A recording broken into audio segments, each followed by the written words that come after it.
warahmatullahi wabarakatuh. Waalaikumsalam. Bismillah, alhamdulillah, wassalatu wassalamu ala rasulillah. La hawla wa la quwwata illa billah. Asyhadu an la ilaha illallah wahdahu la syarika lah. Wa asyhadu anna Muhammadan abduhu wa rasuluhu alladzi la nabiyya ba'da. Amma ba'd. Ayyuhal mudarrisun wal mudarrisat, a'azanallahu wa iyyakum. Alhamdulillah wa syukur ala ni'amillah. Pada kesempatan ini kita dapat bermajelis di majelis ini yang semoga dirahmati oleh Allah Subhanahu wa taala. Salawat dan salam semoga tercurah kepada Nabi kita yang mulia, Nabi Muhammad SAW, kepada keluarganya, kepada para sahabatnya, serta kepada pengikutnya yang setia sampai yaumul qiyamah. Baiklah, kita akan membahas salah satu dari 30 manhaj at-tarbiyah Islamiyah. Dan mungkin sepertinya saya perlu dikirimkan lagi ya. Itu sudah ada kalau tidak salah di pertemuan yang lalu ya, saya sudah kirimkan ya.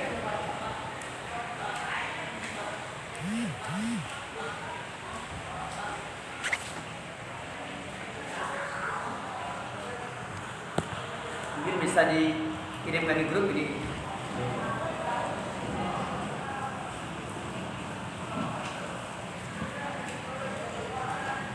Sudah dikirimkan apa Dede? Silakan dikirimkan di grup, kira-kira bisa diambil faedahnya.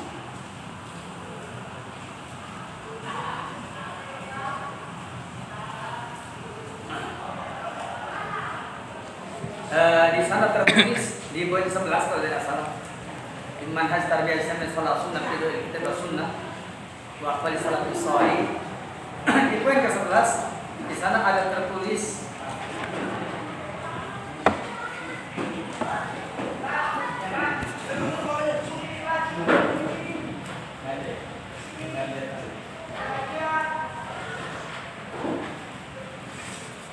yakni at-tarwiyah. At-tarwiyah kana juz'an min hayati Nabi sallallahu alaihi wasallam. At-tarwiyah suka diterjemahkan dengan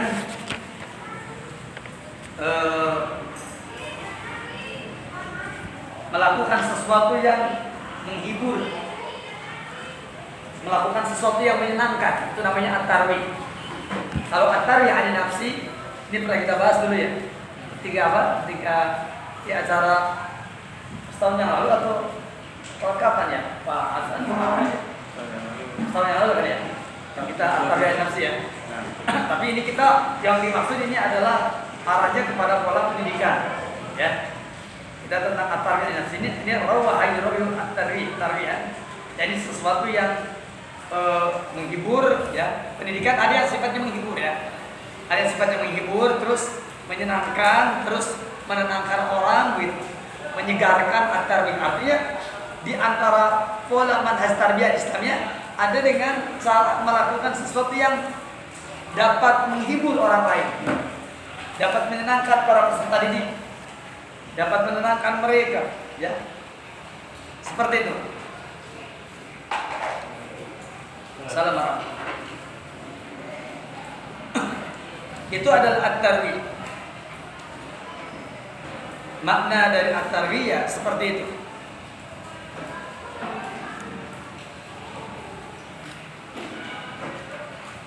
Kemudian setelah tadi saya terangkan tentang makna at-tarbi dengan penerangan tadi, yakni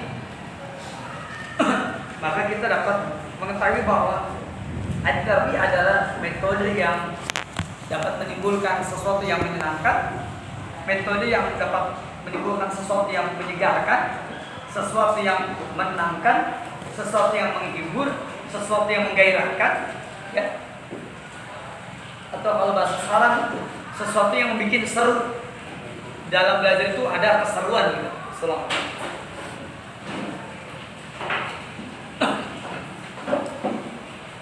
Maka dikatakan at-tarbi, yakni hiburan atau menghibur, karena juz'an min hayati Nabi sallallahu alaihi wasallam, termasuk bagian dari kehidupan Nabi sallallahu alaihi wasallam. Dan dulu saya pernah mendatangkan firman Allah yang mulia, ya.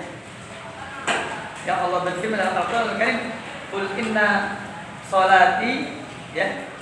Kemudian wa nusuki wa mahyaya wa mamati lillahi rabbil alamin. Aku katakanlah inna sholat, ya sesungguhnya sholatku, wa nusuki ibadahku dengan cara menyembelih hewan, wa mahyaya hidupku, dan at-tarbi an nafsi adalah, ya, termasuk min muqtadayatil hayat al-insaniyah, termasuk konsekuensi dalam kehidupan manusia. Pasti ada yang namanya at-tarbi, menginginkan sesuatu yang menghibur, menginginkan sesuatu yang menyenangkan, itu namanya at-tarbi.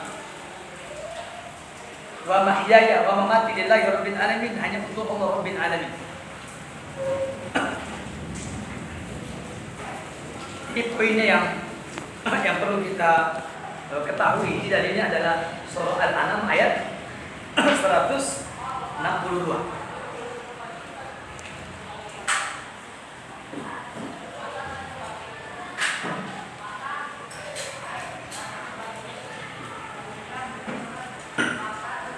Hai suka yang jauh, di mana Nabi SAW yang jauh suka bersendagurau, bercanda.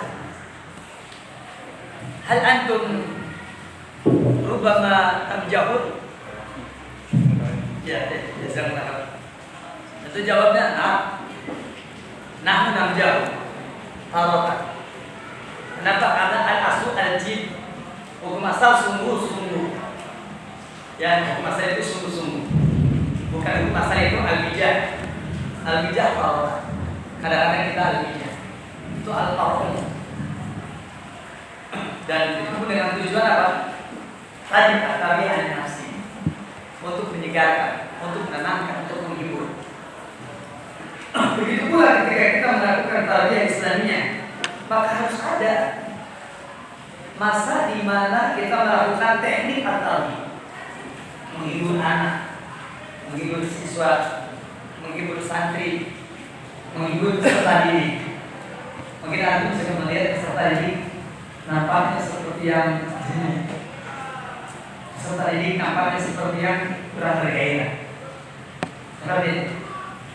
Kalau jenuh, kalau kurang bergairah, bisa saja kita minta coba. Biasanya ustaz yang ngajar. Kalau gimana kalau kamu yang cerita, bukan ngajar tapi cerita. Apa cerita yang menarik bagimu hari ini atau beberapa hari yang lalu? Kamu cerita bagian dari at-tarbi. Oh, urusan begini mereka senang. Yang apa yang seru yang kamu alami? Itu ada. Termasuk metodologi yang digunakan dalam Islam. Tapi tadi, hai sukana yang jauh, wala yaqulu illa haqqan. Dia bercanda, tapi tidak ada yang dia katakan kecuali apa? Sesuatu yang benar. Dan itu sudah sesuai dengan sabda Nabi yang mulia, Nabi Muhammad SAW. Bahwasanya Nabi kita yang mulia, la yaqulu illa haqqan, tidak suka berkata kecuali apa? Kecuali sesuatu yang benar. Berkata yang benar, bukan berkata yang tidak benar. Itulah yang dia ucapkan. La yaqulu illa haqqan, jadi tidak bisa kecuali yang benar. Dia tidak berkata kecuali yang benar. Ini ucapannya adalah ucapan yang mengandung nilai kebenaran.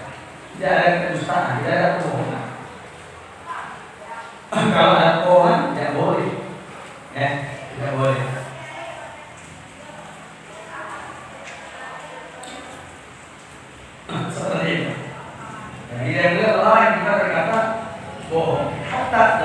bercanda. Dalam bercanda, ya, dia boleh berkata, ya kecuali harus yang benar. Tidak boleh berkata bercanda dengan sesuatu yang kalimatnya tidak benar. Tidak boleh. Harus yang benar. Jangan sampai tidak benar. Karena itu termasuk perkara yang terlarang kalau mencapai benar. Dan termasuk dalam bercanda, ya, sama. Juga dilarang kalau ngomongin benar. Makanya kalau ada kawan berkata dengan tidak benar, dusta, maka diancam, lain celaka. Bagi orang yang dia mengucapkan kata-kata lucu, kata-kata candaan, tetapi tidak ada kebohongan. Apa karena dia dikemas supaya manusia bisa tertawa karena itu tidak boleh. Yang seperti itu. Dia boleh mengucapkan kalimat yang kalimat tersebut, ya, ini tujuannya agar manusia tertawa, agar manusia senang. Seperti yang diterangkan dalam sebuah hadis, ya, dengan derajat hasan dihasilkan oleh Al-Hafidz Ibnu Hajar, dan disebutkan di dalam hadis tersebut dari Abu Rasul Innal abda, ya, sesungguhnya seorang hamba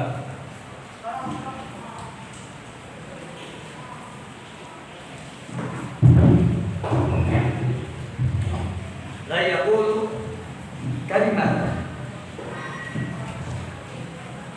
la yaqulu al-kalimat, sungguh dia mengucapkan satu kata-kata la yaqulu illa bihika minan nas, yang dia tidak mengucapkan yang pada tujuannya agar orang-orang tertawa,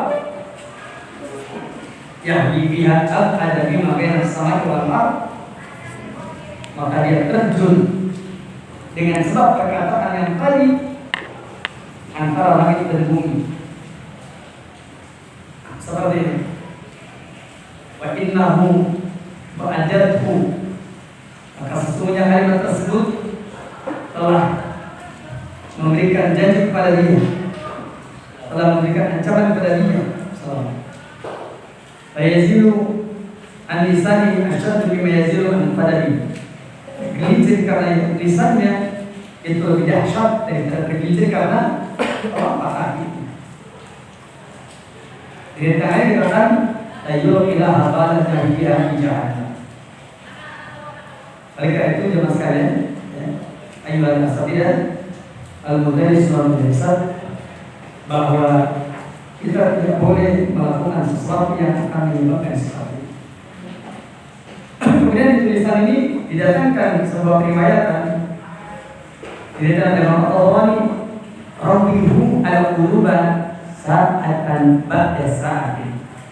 Rabbihu al-quluba, jadikan setiap hati itu yakni merasa terhibur, saat dan ba'da sa'atin, sesaat setelah saat di mana dia mengalami ketenangan, sesaat setelah dia, yakni saat di mana dia mengalami beban yang luar biasa. Rawihu al-qulub.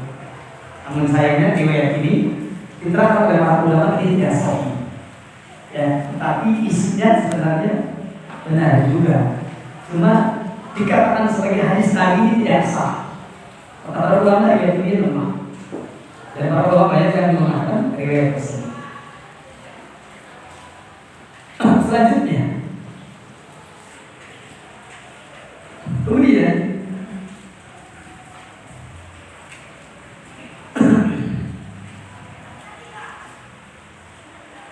berkenaan dengan apa yang terdapat di dalam penjelasan para ulama tentang masalah ini, yakni masalah at-tabi'i, maka ketahuilah bahwa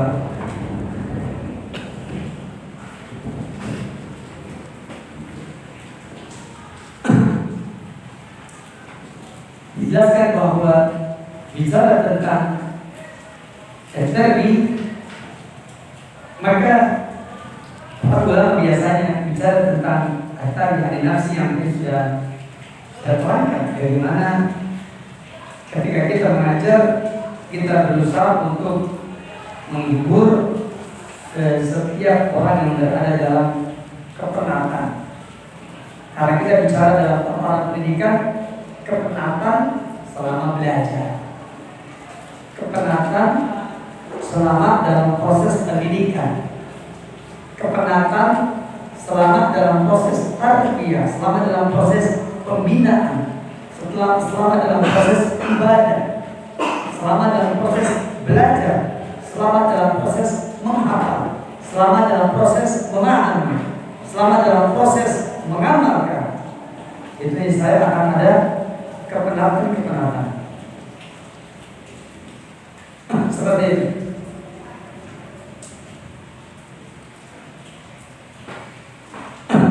Maka ketahuilah bahwa semua ini dilakukan dalam rangka apa? Yusyir ila nasyata, supaya tumbuh gairah. Jadi at-tarbiyah itu adalah wasilah, sebuah cara, sebuah metodologi, sebuah sarana.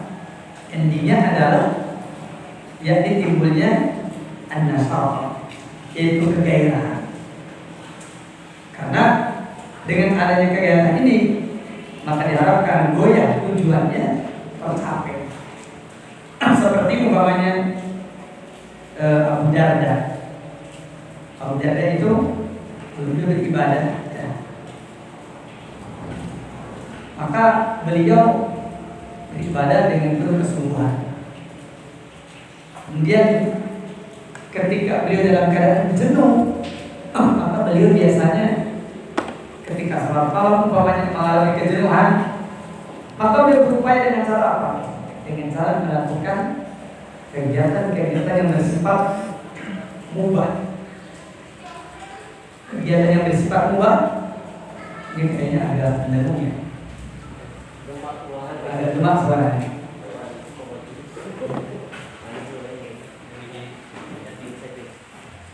Ya. Kegiatan yang bersifat mubah, dan itu tujuannya agar dia sholat tahajudnya semangat lagi. Kalau antum mungkin sholat berdua rakaat dan antum senam dulu dah malam-malam senam ya. Atau umpamanya antum ini, buka dulu di HP ini, apa yang menggairahkan, tapi yang halal tentunya, yang menggairahkan yang halal. Setelah itu kemudian baru dia melanjutkan. Seperti itulah caranya para salafus saleh menggairahkan dirinya dengan perkara-perkara yang mubah dan menggunakan perkara yang mubah. Ini kayaknya terlalu jauh. Kalau terlalu agak capek, suaranya jauh, malah hilang. Baik ya.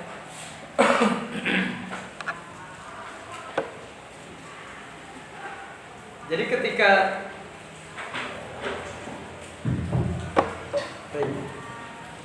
kita melakukan sesuatu dari perkara-perkara yang mubah dengan tujuan ibadah, itu perkara yang mubah berubah status.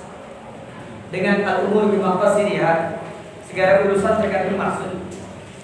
Dengan inamal aqal biniyat, segala amal tergantung niatnya. Ya. Bahkan dikatakan yukassirul amal atau yu'addimul amal menjadi banyak, amal menjadi besar, itu bisa babiniyah as-shalihah, dengan sebab niat yang baik. Ini bicara perkara-perkara yang mubah. Maka begitu pula ketika kita melakukan at-tarbiyah dalam rangka itu, dalam sistem pendidikan, itu termasuk perkara yang dibenarkan. Ya, dibenarkan. Dengan tujuan tajdidun nasyat al-badani wan nafsi, pembaharuan gairah dalam badan, gairah dalam jiwa. Kadang-kadang kita juga kalau badan kita ini capek-capek, itu pada akhirnya kita pengen ada gairah. Seperti itu. Ya, pengen ada gairah. Hanya orang zaman dahulu mereka sangat punya perhatian. Konon katanya para salaf soleh, para ulama kita zaman dahulu, terutama di negeri Yaman dan juga negara Timur Tengah yang lainnya, bahwa kisah ditemukannya kopi, saya nggak bahas kopi dalam rangka promosi, tidak. Maksudnya dulu orang-orang di Ethiopia dan di Yaman, mereka menggembalakan kambing. Kambingnya biasanya kurang gairah. Tiba-tiba mereka mendapatkan kambingnya begitu bergairah. Ternyata ditemukan dia makan biji-bijian yang ternyata luarnya warnanya kemerah-merahan. Akhirnya apa? Asalnya itu kan dimakan oleh kambing-kambing. Nah, mereka penasaran diuji coba. Dimakan oleh mereka juga gairah. Itu yang disebut dengan kopi. Ya. Sampai akhirnya apa? Lestarilah. Yakni budaya minum kopi diawali dari Ethiopia, kemudian masuk ke Yaman, dan Yaman booming sehingga orang mengatakan bahwa kopi pertama kali ditemukan oleh masyarakat Yaman. Walaupun tidak disebutkan siapa namanya. Saya kira nggak prinsip lah siapa yang menemukannya, yang penting kopinya bisa menyebabkan orang bergairah seperti itu. Kita sama, kita menuntut ilmu, ngaji, malas, dan minum kopi.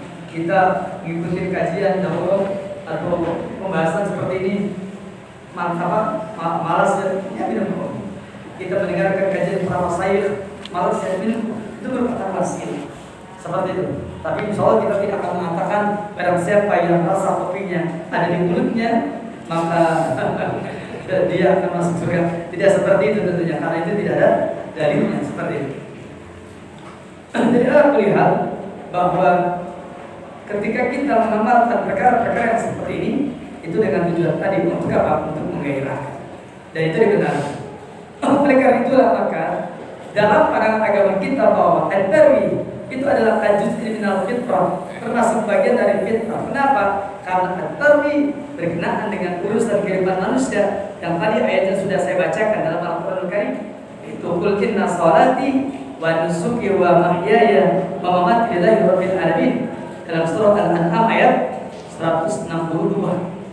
Sesungguhnya salatku, ibadahku dengan menyembelih hewan, dan hidupku serta matiku hanyalah untuk Allah Rabbul Alamin. Kata-kata wa mahyaya yakni termasuk wa mahyaya, termasuk konsekuensi min muqtadayati al-hayatil insaniyah, termasuk konsekuensi dari kehidupan manusia adalah yaitu dengan cara seperti itu.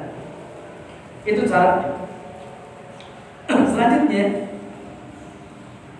kemudian begitu pula Allah berfirman dalam surah Al-A'raf ayat 32. Allah berfirman, "Qul man harrama zinatallahi allati akhraja li ibadi wat thayyibati minar rizq." Al-ayat. Allah berfirman, katakan siapa yang mengharamkan perhiasan Allah yang Allah telah keluarkan untuk para hambanya. Yang Allah keluarkan untuk para hambanya. Ini surah Al-A'raf ayat 32. Surat Al-A'raf ayat 32, yakni surat yang ke-7. Mari kita lihat bagaimana penjelasan para ulama, ya, yaitu di ayat yang ke-32 ini. Bagaimana ulama menerangkan firman Allah yang begini? Qul man harrama zinatallahi, katakanlah siapa yang mengharamkan zinatullah. Zina ditafsirkan dengan al-libas al-hasan, yaitu pakaian yang baru, ya. Seperti itu, al-libas al-hasan. Kemudian dilanjutkan lagi, allati akhraja ibadi wat thayyibati minar rizqi. Dan kalimat at-thayyibati minar rizqi adalah minal maqbulati wa ghairiha, dari makan ataupun yang lain. Artinya at-thayyibati minar rizqi maksudnya adalah yaitu at-tamattu bil halal at-thayyib min rizqillah. Yakni siapa yang mengharapkan untuk bersenang-senang dengan sesuatu yang halal yang thayyib dari rezeki Allah, maka termasuk dalam perkara ini adalah tadi, yakni orang yang melakukan at-tarwih. Itu adalah perkara yang halal, bersenang-senang dalam perkara yang halal, perkara yang baik dari rezeki. Bahkan kata Syekh As-Sa'di, min makali, maka berupa makanan, wa masrobin, apakah berupa minuman, bijami anwa'i, dengan berbagai macam model-modelnya. dari nikmat yang Allah berikan kepada dia. Maka inilah yang kata Allah Taala, "Qul hiya lil ladzina amanu fil hayatid dunya khalisatan yaumil qiyamah." Katakanlah dia, yakni bagi orang-orang yang beriman dalam kehidupan dunia secara khusus pada hari kiamat nanti. Maksudnya bahwa yakni Allah Taala telah menjadikannya, yaitu apa yang ada pada ayat tersebut, bahwa orang-orang yang beriman, yakni yang akan mengikuti atas mereka, dan siapa yang tidak beriman kepada Allah, bahkan dia meminta pertolongan dengannya atas kemaksiatannya, maka sesungguhnya adalah orang yang tidak akan lepas darinya dan tidak akan dibolehkan, tetapi akan dikenakan padanya, dan juga atas senang-senang yang dilakukan, dan akan ditanya tentang nikmat yang sudah dia kerjakan dan nikmat yang sudah diperoleh pada hari kiamat nanti. Oleh karena itu, karena kita adalah hamba Allah yang mendapatkan kesenangan dunia, kenikmatan yang baik dari rezeki, apapun dia modelnya, apapun dia rupanya, maka semua itu adalah sesuatu yang dibenarkan, karena itu merupakan bagian dari konsekuensi kehidupan manusia. Oleh karena itu, maka tidak bertentangan antara bersungguh-sungguh dalam kehidupan dunia, yakni apabila seseorang melakukannya, dan juga perkara yang berkaitan dengan refreshing pada kehidupan dia, yang penting dalam rangka untuk menggairahkan dia dalam melaksanakan kewajiban atau kebaikan yang lain. Di dalam hadis yang diriwayatkan oleh Imam Muslim, yakni Nabi kita yang mulia pernah berkata ketika Handolah berbicara kepada Nabi, dia pengen terus bersama dengan Nabi, pengennya bersama Nabi, pengennya menuntut ilmu terus, pengennya belajar terus dengan Nabi, pengennya ibadah terus sampai nggak ada waktu. Ya, pengennya nggak usah lah urusan dengan istri, dengan pokoknya dengan Nabi terus. Maka kata Rasul, saat dan saat. Ada saatnya kamu bersama dengan aku, ada saatnya kamu bersama dengan keluargamu, ada saatnya kamu bersama dengan anakmu, ada saatnya kamu bersama dengan temanmu, ada saatnya kamu beribadah, ada saatnya kamu berinteraksi dengan yang lainnya, bermuamalah, dan seterusnya. Maka kalimat saat dan saatan menyadarkan kepada Handolah dan juga termasuk sahabat Nabi yang lain bahwa manusia tidak mungkin selamanya berada dalam kondisi menuntut ilmu bersama dengan Rasulullah, beribadah dengan Rasulullah, ibadahnya mahdoh semua. Tidak mungkin. Ada ibadah mahdoh, ada ibadah ghair mahdoh, ada ibadah, ada muamalah, ada usrah, ada al-mu'asrah al-jawziyah, ada pergaulan suami istri. Itu semua adalah sesuatu yang perlu kita pahami bersama. Maka ini menunjukkan bisa bahwasanya ada tawazun baina amal wa tarwi matlub, keseimbangan antara beramal dan tarwi, relax sejenak setelah beramal, itu matlub dituntut.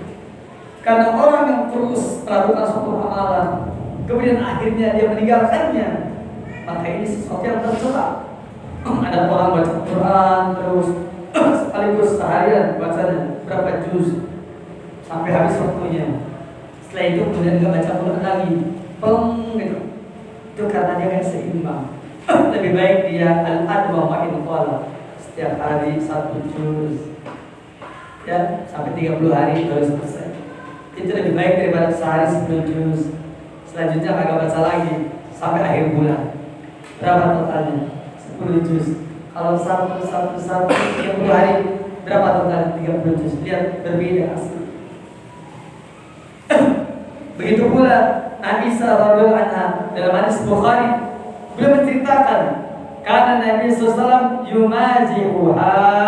Nabi sallallahu alaihi wasallam suka mencandai Aisyah. Suka bercanda Aisyah, suka bercanda dengan istrinya, ya. Kalau yang punya istri bercanda dengan istrinya. Kalau yang belum punya istri jangan mencandai kita yang menjadi idamannya, jangan, tidak boleh. Belum halal, nanti kalau sudah halal saja. Kemudian wajastami'u ila lahbil habasah fil masjid, dan juga yakni Nabi SAW dia memperhatikan, menyimak kepada permainan yang dilakukan oleh orang-orang Habasyah film masjid di Mesir. Seperti itu. Dan ini menunjukkan apa? Menunjukkan bahwa Nabi Muhammad SAW terkadang bersama dengan istrinya itu sedang melaksanakan at-tarwih. Begitu pula melihat dan menyaksikan yakni permainan yang dilakukan oleh orang Habasyah, perang-perangan di masjid. Aisyah juga melihatnya. Ya, seperti itu. Di balik hijab, di balik Rasulullah, Aisyah melihatnya. Itu menunjukkan bahwa wanita menonton permainan laki-laki boleh. Ya, tidak seperti sebaliknya. Dia kalau laki-laki menonton permainan wanita nggak boleh. Ya, seperti itu. Kemudian wa huwa mithalun 'ala tarwi alladhi la yukhalifu din. Ini adalah satu contoh, satu misal at-tarwi, satu kegiatan yang menghibur, satu kegiatan yang menyenangkan, satu kegiatan yang menenangkan, alladhi la yukhalifu din, yang tidak menyelisih agama. Boleh kalau kita melakukan pendidikan dengan cara seperti itu. Itu adalah bagian dari model pendidikan yang seyogyanya kita dapat mengambil pelajaran dari itu.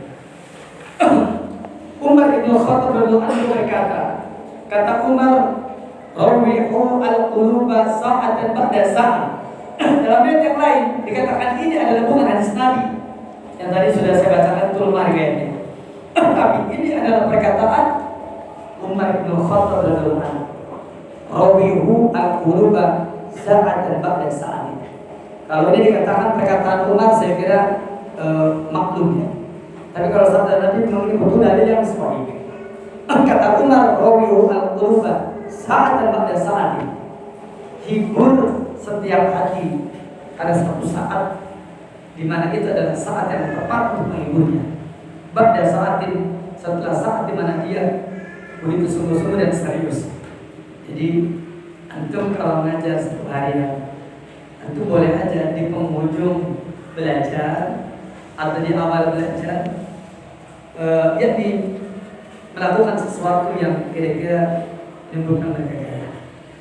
Kalau mereka umpamanya di awal belajar sudah gairah, ya di akhir belajar kurang gairah, bercerita dengan sesuatu yang bergairah, berbicaralah atau adakan kegiatan yang kira-kira menggembirakan. Jadi para tabi'un, ada baiknya juga mungkin para kepala sekolah atau seorang kepala sekolah ketika umpamanya kadang-kadang mohon maaf sebagian guru yakni dia melaporkan guru yang lain bahwa si pulang mengajarnya main hari ini, maka kepala sekolah harus bertanya kepada guru tersebut, jangan langsung memberikan vonis. Kenapa hari ini? Sepertinya nampak ada mainan. Nah, nanti gurunya akan menerangkan, oh iya, kenapa dilakukan permainan? Karena anak-anak nampaknya apa?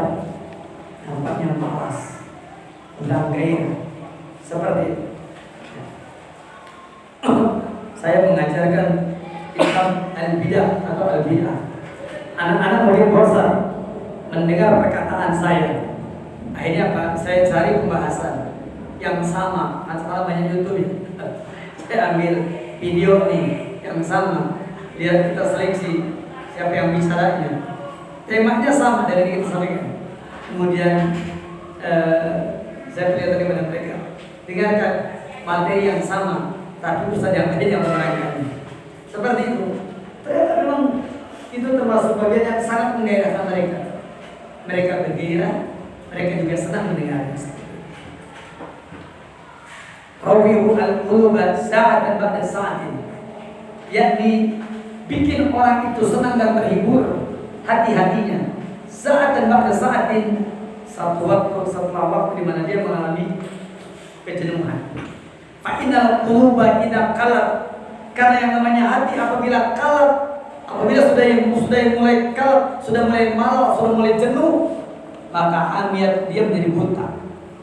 Bahwa dapat tidak, maka dia adalah seruan untuk iktidal, untuk adanya keseimbangan fil amal, di dalam beramal, wa ifsahil majal litarwih, dan juga untuk membuka suasana agar dia terasa terhibur karenanya. Ini adalah perkataan Ibnu Khattab, rawihu al-qulub sa'atan ba'da sa'atin fa innal quluba idza qallat amiyah. Maka hiburlah setiap hati, yakni satu waktu setelah waktu di mana dia jenuh. Karena hati itu apabila jenuh maka dia menjadi buta. Demikian perkataan Ibnu Khattab adalah.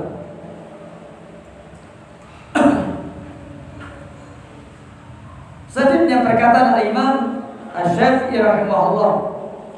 Kata Imam Syafi'i, al-uqala yataqallabuna baina jiddin wa lahwin. Orang-orang yang berakal, orang-orang yang cerdas dan orang-orang yang cerdik, maka yataqallabuna baina jiddin wa lahwin. Maka dia akan berupaya dengan penuh kesungguhan antara maka dia akan berusaha memberikan variasi antara jid wa lahwin. Terkadang dia jid berada dalam kesungguhan, terkadang dia ada dalam keadaan lahwin. Tapi jangan lupa al-jid al-aslu, sungguh-sungguh itu adalah yang pokok. Al-lahu adalah al-far'u, kesia-siaan, permainan, sedang buruk adalah al-far'u cabang. Jangan lupa tidak boleh ada kedustaan. Dan tentu saja al-aslu qawiyun, yang namanya pokok tentu qawiyun lebih kuat. Al-far'u maka yang namanya far'u cabang itu dilaksanakan yakni dengan sebab apa? Dengan sebab fihi maslahah. Fihi maslahah. Kalau ada masalah kita lakukan. Kalau tidak ada masalah tidak kita lakukan. Itulah al-aslu wal-far'u. Makanya al-aslu qawiyun.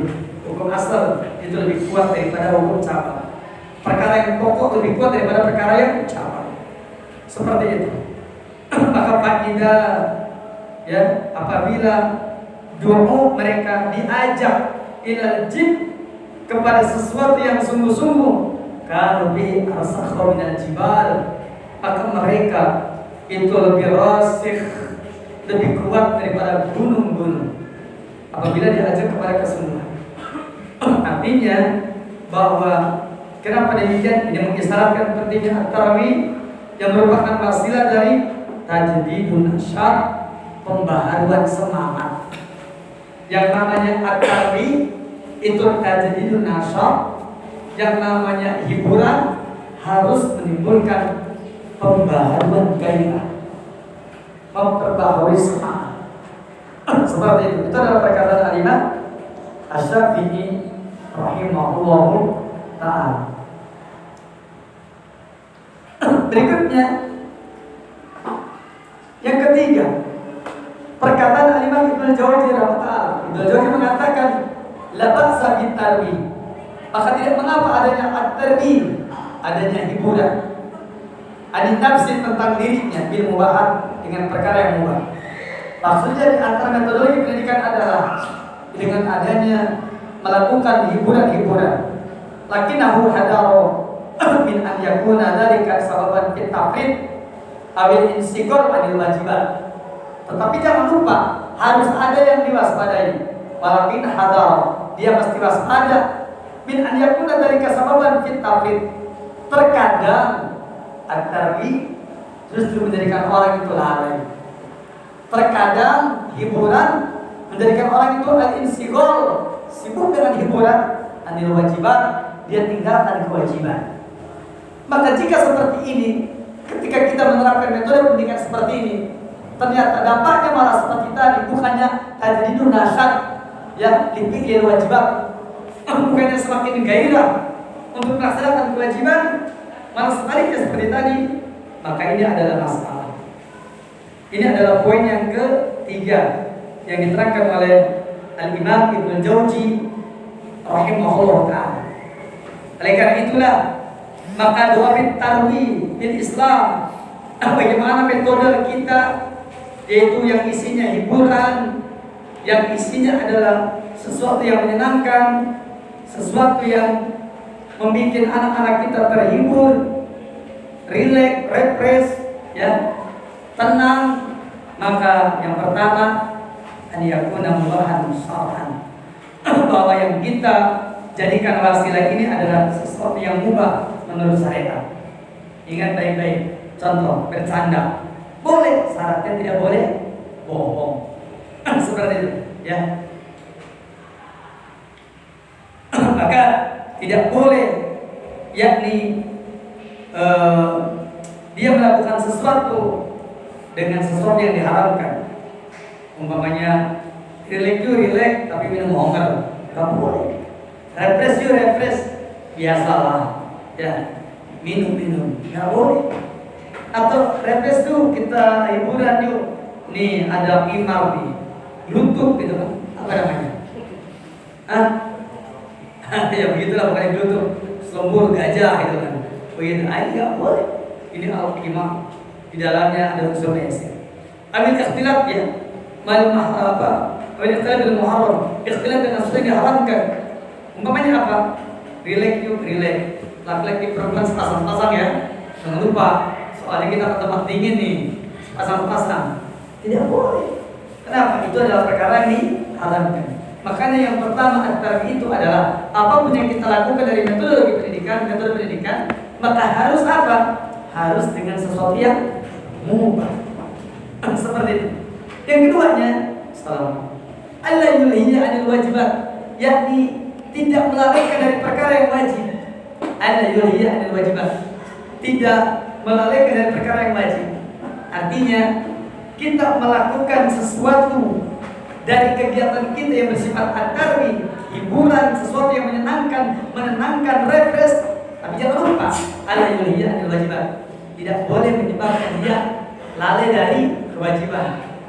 Seperti sholat umpamanya, berbakti kepada orang tua, ya, atau amalan. Tidak boleh sampai melalaikan semua itu. Yang ketiganya, ayyakuna bihi naf'un aw fa'idah. Kegiatannya harus mengandung manfaat, harus mengandung faedah. Jangan mengandung madharat. Umpamanya naik gunung, ya, yang peluang jatuhnya besar. Jangan. Ya, yang seperti jangan. Kenapa? Itu akan menimbulkan madharat. Seperti itu. Atau gaple, tidak boleh, ya, melakukan gaple. Tapi ini juga pakai duit sama. Nabi kita yang mulia melarang nardasir, melarang laibul warid, main kartu, tidak boleh. Ya, Rasulullah ya, anlubat ilmana nardasir. Rasulullah itu melarang bermain nardasir. Nardasir itu bermain dadu. Kita tahu dadu titik 1 asalnya, titik 2 asalnya, titik 3 begitu jadi titik 6. Kalau kita lihat 1, 2, 3, 4, 5, 6, benar ya? Saya hitung dulu, barangkali salah. Ada 6. Apa yang terjadi? Asalnya bola berubah menjadi domino, sama kan? Titik 1, betul apa tidak? Titik 2, sama tidak? Makanya kata para ulama, apa dalil diharamkannya laibul warid, yaitu bermain kartu? Jawabnya bahwasanya dilarangnya bermain al-warid, laibul warid atau warid, bermain dengan yang tadi domino, itu memakai dalil nardasir. Seperti itu. Begitu pula kenapa tidak boleh orang bermain satranji? Rasulullah an laib satranji, Rasul melarang dari main satranji. Itu dalil satranjinya tidak sahih. Yang sahih seingat saya dari nardasir, satranji tidak sahih. Tetapi semuanya sama, yakni satranji bermain catur karena di dalamnya ada mulhan atau mulhin, sesuatu yang melalaikan, atau orang yang mulhan terlalaikan, maka tidak boleh. Kias masalahnya seperti karambol, beletak gitu kan. Kalau sekarangnya seperti pakai stick mana? Biliar. Sama itu. Yang itu model-model permainan yang di dalamnya banyak mengalihkan orang dari jalan Allah. Bahkan khusus biliar, orang sudah punya opini. Biliar itu dulu adanya di kafe-kafe, ya kan? Di apa namanya? Yang paling tempat hiburan malam, dugem, dunia gemerlap malam. Seperti itu. Adanya tempat-tempat seperti itu. Maka walaupun umpamanya itu ada olahraga yang namanya biliar, sebaiknya jangan. Kenapa? Karena opini publik, bahkan di Indonesia, orang main biliar itu identik dengan tempat-tempat hiburan malam, yang di sana banyak maksiat. Tentu saja kita tidak melakukannya. Oleh karena itulah maka riyadhah badaniyah, olahraga badan, umpamanya ya, olahraga badan apa yang bisa kita lakukan banyak. Ya di kita mungkin ada futsal ya, tapi jangan lupa futsal yang kita lakukan jangan menjadi tim serius, tetapi tim olahraga saja. Kalau tim serius nanti apa? Di belakangnya tulis tim futsal Al-Basirah, tim futsal Minhajul Muslim, tanding.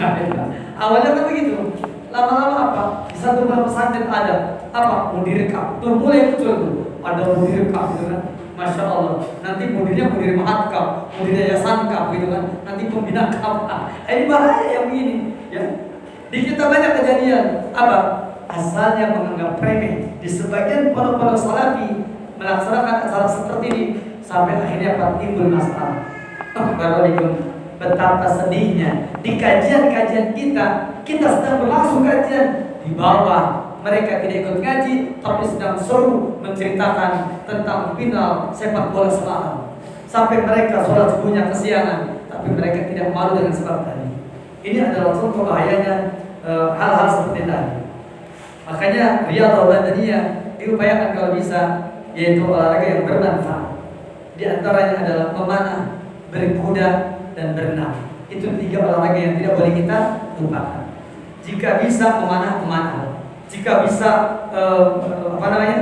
berenang, berkuda mungkin sewaktu-waktu. Kalau kita tidak punya, tinggal panggil tukang kudanya, biarkan dia suruh berkuda dan seterusnya. Itu adalah bisa kita lakukan insyaallah. Begitu pula tentang al-al'ab al-tarbiyah allati la tatadamman al-muharramat, yakni permainan-permainan yang di sana sifatnya refreshing. Maka tidak mengapa, tapi jangan lupa, jangan sampai menimbulkan perkara-perkara yang menimbulkan sesuatu yang diharamkan. Begitu pula menjahit tabiat, yaitu adanya refreshing yang sesuai dengan tabiat, lesir, hiburan, refreshing kemana, tapi yang di dalamnya tidak menyelisih sesuatu yang merusak tabiat. Kalau refreshingnya naik gunung yang terjal, yang gunungnya belum pernah ditempuh oleh orang-orang dalam rangka sensasi, jangan. Tapi kita yang boleh bersabda, la doror wala doror. Tidak boleh memadorkan diri sendiri dan tidak boleh dengan orang lain. Al-istimah ila syi'ri abil adab, yang di antaranya istimah kepada syair atau adab. Boleh syair, manduma bayquniyah, manduma jazariyah, manduma tufatul atfal, manduma rabbiyah dan seterusnya. Atau adab, mendengarkan tentang adab seperti itu tidak mengapa, yaitu mengenai sastra dan seterusnya, seperti bahar rojal dan seterusnya umpamanya, tidak ada masalah. Itu adalah disiplin ilmu, dalam ilmu balaghah, dalam ilmu asy'ir wal qawafi, yaitu syair dan juga qafiyah seperti itu. Begitu pula al-bijah, yaitu bil hudud al-maqbulah, yaitu senda gurau, tertawa, maksudnya bercanda, tapi tidak peduli makmulah dalam batas-batas yang bisa diterima, maka tidak apa-apa. Ala kulli hal, at-tarbi an nafsi juz'un muhim min al-hayat, bahwasanya dalam sistem pembelajaran, yaitu dengan cara adanya pembelajaran yang mengandung nilai hiburan, itu merupakan bagian yang terpenting dari kehidupan. Maka idza tamma dimnu adwabit as-syar'iyyah, apabila terpenuhi yaitu kaidah-kaidah syar'i, ketentuan syar'i, maka bahwa yusaidu ala isti'adati an-nasar, maka dia dapat menolong, dapat membantu untuk apa?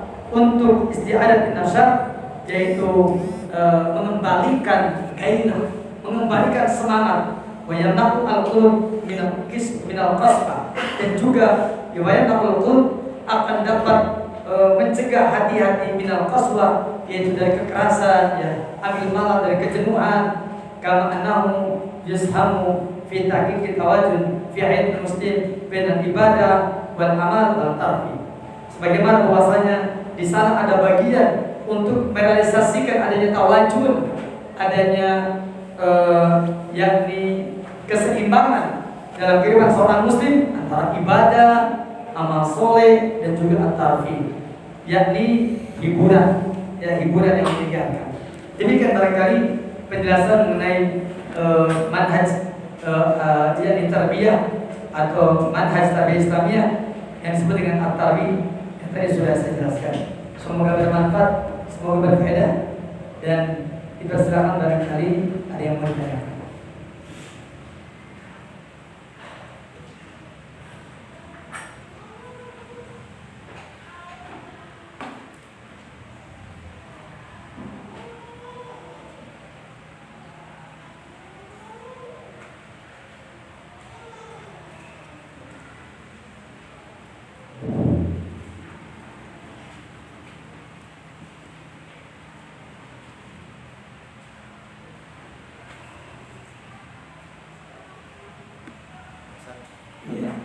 Kalau untuk hiburan anak-anak selain cerita, kalau misalkan kita mengajaknya bermain tebak jumlah gitu, itu apakah termasuk hiburan? Boleh, tidak apa-apa. Bab jumlah ilmiah kan. Baik. Tidak ada masalah ya. Kalau saya dulu ya waktu di SMA, saya suka mengumpulkan buku-buku dengan judul apa? Matematika Permainan. Karena saya senang dengan ilmu matematika. Dan itu buku itu luar biasa. Itu mengasah ketajaman analisa dan juga ketajaman interpretasi. Dimana seseorang menafsirkan suatu masalah. Kan biasanya matematik kalau soalnya cerita itu seru biasa. Begitu ya, atau soal berupa permainan atau teka-teki seru. Tapi kalau matematika asli itu bikin mumet biasa. Ya, begitu. Jangankan muridnya, gurunya juga adalah mumet. Kenapa? Karena ini matematika asli, matematika murni. Tapi kalau matematika sudah mengandung permainan apa, biasanya anak senang suka. Dan saya juga termasuk orang yang suka jadi bermain matematika. Begitu pula dengan kayak tadi, tebakan yang ilmiah tidak masalah. Yang penting tebakannya tidak mengandung kebohongan. Demikian, wallahu Ustaz, untuk menghafal dengan metode dinyanyikan boleh nggak? Hafal mata misalkan, atau sepertinya bukan dinyanyikan kali Ustaz. di nada-nada kan? Disyairkan. Nah. Jadi harus dibedakan antara al-ghina dengan asyiar atau ar-ronin. Jadi ar-ronin di syiar yakni irama dalam syair dengan titik fokus kepada menghafal isinya dan memahami isinya, maka itu dibenarkan. Karena perbedaan antara bainal ghina wa syiar adalah kalau ghina itu kepada iramanya doang, tidak peduli dengan isinya. Itu al-ghina. Adapun kalau asyiar, maka yang ingin dicapai adalah menghafal isinya. Itu yang membedakannya. Makanya biasanya syair-syair itu yang dibacakan itu hanya untuk tanasub aja. Tanasub aswar, yakni keserasian suara. Seperti itu. Atau tanasub ronin, keserasian irama saja. Tidak lebih dari itu. Dan tidak lari kepada apa? Kepada al-ifrat fil ghina ya. Tidak begitu, tidak berlebihan dalam masalahnya, enggak. Makanya lihat antum syair-syair yang antum dengarkan di apa? Di mungkin apa namanya? Di YouTube itu mereka hanya bagaimana membaca ini dan berirama. Dan ada tanasub ya ronin, irama yang pantas lah itu.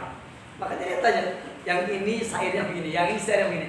Tapi yang kira-kira tanasub, yang kira-kira tepat, cocok, kalau dia bacakan, maka memudahkan untuk menghafal. Tetapi kalau dia sudah lari kepada al-ghina, nah itu yang jadi masalah. Jangankan berkenaan dengan baca Quran, adzan saja para ulama sebenarnya tidak suka dengan adzan talhin. Di kita kan kebanyakan adzan talhin, ya, yakni takbirnya panjang, ya, karena saking panjangnya kadang-kadang yang pendek menjadi panjang. Allahu Akbar, Allahu Akbar, jadi kan panjang itu. Padahal adzan nggak panjang tuh. Nah ini bahayanya. Sehingga apa? Yang semula talhin ini lebih dari talhin, karena talhin kan yang panjang dipanjangkan, yang pendek dipendekkan. Ini bukan talhin, tahrif. Terjadi perubahan, bahkan akhirnya berbahaya kan begitu ya. Jadi itulah barangkali perbedaan antara bainal ghina ya wa syiar ya. Demikian, wallahu a'lam. Ya. Anak seusia SD atau terutama di kelas 1, kelas 2, kelas 3 ini banyak tidak Ustaz ketika mereka itu disuruh mengungkapkan pendapat. anak SD kelas 1, 2, 3 jangan mengumumkan pendapat, tapi disuruh cerita. Kalau mengumumkan pendapat, pendirian, mereka nggak punya pendirian. Tapi kalau disuruh cerita, menceritakan apa yang dilakukan, itu bagian dari membangun keberanian. Sebenarnya di antara teori untuk untuk membangun kemampuan dia mengekspresikan yang ada pada dirinya itu dengan cara bercerita, bukan mengemukakan pendapat. Ya, kalau pendapat nanti pada usianya. Tapi kalau yang seperti itu cerita. Anak-anak SD cerita, apalagi kelas 1, 2, dan 3 itu usia bercerita. Dan ketika dia bercerita, maka kita lihat di antara mereka, ketika ceritanya bohong, diluruskan. Cerita yang kamu alami saja, jangan cerita yang tidak kamu alami. Kalau cerita yang dia tidak alami itu namanya bukan sedang bercerita, sedang berhalusinasi, sedang berhayal dia. Ya, Bapak guru, Ibu guru minta kamu cerita ya, bukan minta kamu berhayal. Begitu barangkali. Wallahu a'lam. Iya. Kalau mendapati anak ada yang cerita kayak tadi itu, kita cara meluruskannya gimana Ustaz? Misalkan dia Umpamanya dia keliru, dia berhalu cerita tentang horor gitu anak-anak itu. Gimana meluruskannya? Kayaknya kalau cerita horor dia melihat di YouTube kayaknya. Antum tanya, itu dari mana dia dapatnya? Tanya. Ada beberapa kemungkinan. Oh, itu Umi yang cerita. Waduh, bilang cerita itu coba coba kamu tanyakan sama Uminya dari mana ceritanya. Dia suruh tanya ke Umi. Nah, nanti Uminya kan akan cerita tuh dari YouTube. Dia akan cerita lagi. Pak Ustadz kata Umi dari YouTube gitu kan. Baru kan kita nggak menyalahkan Uminya kan. Kita cuma tabayun cerita. Begitu dia sampaikan kita kasih tahu di YouTube itu kira-kira itu semuanya benar apa enggak gitu kan. Anak-anak bisa jawabnya nggak tahu. Dia kan pasti jawab gitu tuh. Nggak mungkin dia mengatakan benar atau nggak mungkin, nggak ngerti ya. Maka kita kasih tahu di YouTube itu ya ceritanya ada yang benar, ada yang salah. Yang ini nih. Tapi jangan suruh menilai, nggak bakal bisa. Yang ini nih ceritanya bohong. Jadi kalian jangan menonton atau bercerita dengan cerita kayak gini nih. Ya, ini ceritanya bohong. Ya, tahu kan bohong? Apa itu? Ya, karena ada di hadisnya. Ya kumbal kadibah ada dari bohong. Jadi kita tidak boleh berbohong. Maka adalah kita jangan menceritakan yang bohong seperti ini. Ini cerita bohong. Begitu. Itu barangkali Allah. Yang harus hati-hati adalah yakni jangan sampai ketika kita mendapatkan anak bercerita bohong dari uminya, yang disalahkan siapa? Uminya. Jangan begitu. Kita verifikasi aja. Coba ditanya, uminya dari mana ya kira-kira? Ntar tanya ya sama umi dari mana. Ustaz juga pengen tahu tuh ceritanya. Penting kali ya. Begitu dia cerita itu dari YouTube. Kita kasih tahu di YouTube itu ada yang benar, ada yang bohong. Dan ini cerita termasuk cerita yang bohong. Nah, kamu jangan percaya ya cerita yang begini. Kan itu masuk file tuh. Masya Allah, sampai tua dia ingat terus. Dulu saya kasih tahu sama Pak Yudin. Ini katanya cerita bohong kata Pak Yudin. Nanti dia udah gede, dia akan cerita itu keluar di file. Ya, begitu kurang lebih.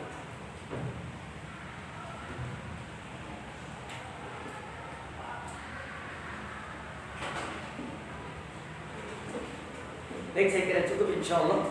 Jika tidak lagi pertanyaan, semoga bermanfaat, semoga berfaedah. Subhanallah wa bihamdika, asyhadu an la ilaha illa anta, astaghfiruka wa atubu ilaik. Assalamualaikum warahmatullahi wabarakatuh. Waalaikumsalam.